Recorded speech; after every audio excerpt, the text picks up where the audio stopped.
Just bringing Rahm, Emanuel, and Christie for more on this right now. And Rahm, let me begin with you. So far, we still haven't projected Arizona. So far, both sides have just held the states they held back in 2016. It's like a rerun so far of 2016. I know you've been in touch with the Biden campaign overnight. Where are they confident in those remaining states? Wisconsin, Michigan, Pennsylvania, and Georgia. Well, they're confident Arizona, Nevada, Wisconsin.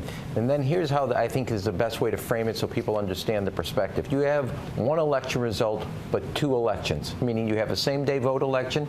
The results skew all across the country towards Trump. And then you have the absentee and the mail-in ballots, and they skew for Joe Biden. As you look at Wisconsin, when those votes started to count, Joe Biden moved ahead. So you almost have two separate elections, and depending on where you are in each state, which votes you're counting, like in Pennsylvania, they believe that if you look at the numbers, as the absentee and the mail-in ballots come in, Joe Biden's winning those 80%. There's 1.5 million out there. That's enough to overcome the 600,000 vote shortage. And that's exactly how you have to count it in all the states differently.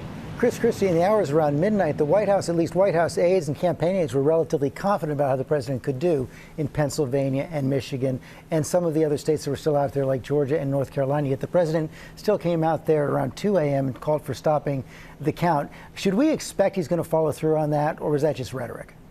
Listen, George, you can't tell at this point. I think it depends on how everything shakes out with these vote counts, right? So I think they still believe they have a chance in Arizona.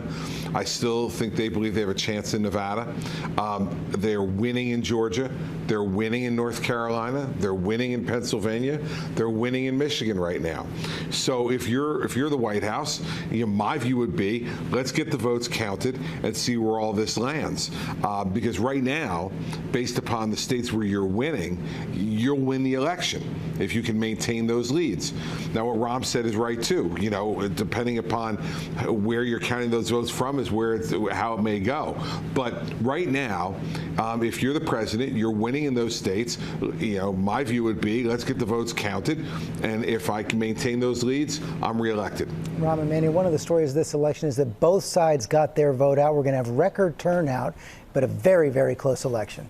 And both sides got their vote turnout. I think when you look at it, one takeaway, George, the polling was wrong. It was wrong again, even worse than it was in 2016.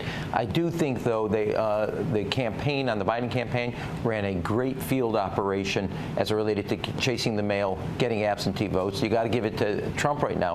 He turned out a vote that nobody saw in any baseline was there, that there was more Trump voters that did not vote in 2016, and he, I think by sheer force of will, made him show up. And you can see that by the tightness of this race that was not projected in the polls. Hi, everyone. George Stephanopoulos here. Thanks for checking out the ABC News YouTube channel. If you'd like to get more videos, show highlights, and watch live event coverage, click on the right over here to subscribe to our channel. And don't forget to download the ABC News app for breaking news alerts. Thanks for watching.